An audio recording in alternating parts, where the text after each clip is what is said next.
Doctor हम mostly masturbation की बात करते हैं, तो लोग जो ज़्यादा मैस्टरबेट करते हैं, क्या उससे उन्हें कोई प्रॉब्लम्स हो सकती है, हेल्थ इश्यूज़ हो सकते हैं? ये नॉर्मल है या नहीं है? ओके। अच्छा, पहले आपने पूछा कि ज़्यादा मास्टरबेशन करते हैं।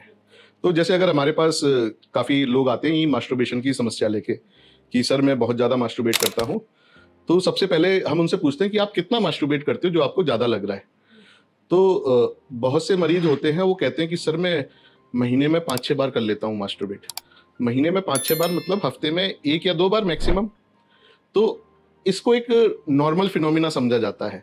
अगर कोई वीक में 1 से 3 बार भी अगर कोई मास्टरबेट कर रहा है और मैरिड नहीं है, ऑब्वियसली अगर मैरिज हो गई है तो they should be sexually active rather than doing masturbation.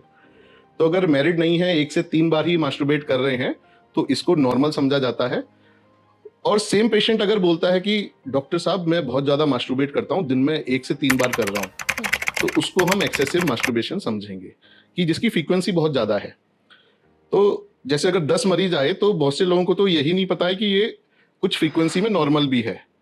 तो बहुत से लोग कम ही मास्टरबेट कर रहे होते हैं, 3 से कम बार ही पर वीक मास्टरबेट कर रहे होते हैं, उनको लगता है कि हम ज़्यादा कर रहे हैं, उसमें एजुकेशन काम कर जाती है। और जो लोग इससे ज़्यादा मास्टरबेट कर रहे हैं उसमें हम कॉज आइडेंटिफाई करते हैं कि क्या कॉज है। तो काफ़ी सारे केसेस में हमने ऐसा देखा है कि जो लोग ज़्यादा स्ट्रेस में होते हैं, एंजाइटी में होते हैं, वो लोग इसको रिलीज करने के लिए ज़्यादा मास्टरबेट कर रहे होते हैं, स्ट्रेस एंजाइटी की वजह से।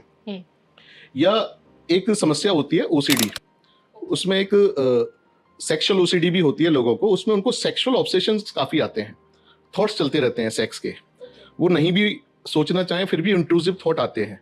तो उन लोगों को काफ़ी ज़्यादा मास्टरबेशन की आदत होती है। इवन एक केस मेरे पास आया था जो दिन में 8-10 बार मास्टरबेट करता था, एंड जब डिटेल हिस्ट्री ली तो उसको ओसीडी डायग्नोस हुआ। और फिर हमने ओसीडी को ठीक किया तो उसकी जो मास्टरबेशन की समस्या थी, एक्सेस मास्टरबेशन की, वो अपने आप ही ठीक हो गई उसकी ओसीडी के साथ। और जैसे मैंने बताया जो स्ट्रेस एंजाइटी के पेशेंट हैं, ऐसे केस में उनकी स्ट्रेस को एंजाइटी को मैनेज करें तो एक्सेस मास्टरबेशन ठीक हो जाता है। और कुछ लोग ऐसे होते हैं उनको इंसोम्निया की दिक्कत होती है, तो वो सोने के लिए मास्टरबेट करते हैं। अच्छा। कि हाँ, एक उनकी रिचुअल भी बन जाती है और फिर थोड़ा टायर्डनेस भी फील करते हैं, वो सोने से पहले मास्टरबेट कर लेते हैं तो उनको अच्छी नींद आ जाती है। तो ऐसे लोगों की अगर स्लीप की समस्या को ट्रीट किया जाए तो वो एक्सेस मास्टरबेशन की समस्या ठीक हो जाती है उनकी। बट क्या ये सही होता है करना ऐसे? जैसे मैंने बताया कि अगर आप ज्यादा कर रहे हैं तो ऑब्वियसली वो ठीक नहीं है। ठीक क्या नहीं हेल्थ है। प्रॉब्लम्स हो सकती हैं इससे? हाँ, जो सबसे बड़ी हेल्थ प्रॉब्लम होती है, जिस प्रॉब्लम से ये प्रॉब्लम होती है वो प्रॉब्लम और बढ़ जाती है। जैसे कि सबसे पहले जैसे मैंने बताया कि एंजाइटी की वजह से लोग ज्यादा मास्टरबेट करते हैं, तो उन्होंने ज्यादा मास्टरबेट कर लिया तो फिर उनको दूसरी एंजाइटी हो जाती है कि मैं बहुत ज्यादा मास्टरबेट कर रहा हूँ, ओह। उस चीज की उनको टेंशन हो जाती है। फिर टेंशन से उनको वीकनेस और बढ़ जाती है शरीर में। फिर वो कोरिलेट कर लेते हैं क्योंकि मैं मास्टरबेट कर रहा हूँ तो इस वजह से मेरे शरीर में वीकनेस आ रही है। फिर भी वो उसको और नहीं रोक पाते, फिर भी करते रहते हैं। फिर वो धीरे धीरे डिप्रेशन की तरफ जाने लग जाते हैं। अच्छा। उनको लगता है कि सबसे बुरा आदमी समाज में मैं ही हूँ, इस प्रॉब्लम को मैं अपनी ठीक नहीं कर पा रहा हूँ, मैं अपनी इंद्रियों पे कंट्रोल नहीं कर पा रहा हूँ और ज़्यादा मास्टरबेट कर रहा हूँ। तो इस तरह से एंजाइटी से शुरू होती है प्रॉब्लम और डिप्रेशन की तरफ चली जाती है। फिर उनको वीकनेस रहना, कंसंट्रेशन कम होना, दूसरी प्रॉब्लम भी चालू हो जाती है। तो इस तरह से प्रॉब्लम और कॉम्प्लिकेट होती चली जाती है, दूसरी चीज़ों में ध्यान नहीं लगना। तो एक तरह से डिप्रेशन के बहुत सारे सिम्टम उनमें आ जाते हैं, वो पर्सन अपना सेल्फ कॉन्फिडेंस भी खोने लग जाता है। और जब ऐसी समस्या आती है तो जो दूसरी सेक्सुअल प्रॉब्लम है जैसे इरेक्टाइल डिसफंक्शन, तो वहां तक ये प्रॉब्लम जा सकती है। ओके। सो जैसे आपने अभी जितना भी बताया, मुझे ये चीज समझ में आई कि ये साइकोलॉजिकल ज्यादा है, बिकॉज आप वो लूप, एक कंटिन्यूअस लूप चले जा रही है चले जा रही है। इसके लिए क्या करना चाहिए? आप क्या टिप्स हमारी ऑडियंस को देना चाहेंगे? इसके लिए सबसे इंपॉर्टेंट बात जो लोगों को ध्यान रखनी है, जो मैंने बताया कि कुछ हद तक मास्टरबेशन करना शादी से पहले करना एक नॉर्मल एक्टिविटी है। इवन जो लोग मैरिड हैं, जब वाइफ अपने मायके चली जाती है या कहीं ऑफिस के काम से बाहर चली जाती है तो मैरिड लोग भी मास्टरबेट करते हैं। तो कुछ हद तक, कुछ फ्रीक्वेंसी तक करना नॉर्मल चीज है।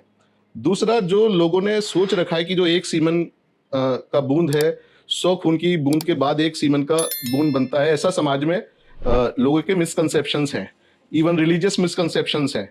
लोग इसलिए ब्रह्मचर्य का जो मुस्लिम पॉपुलेशन है वो इससे पूरा दूर रहती है।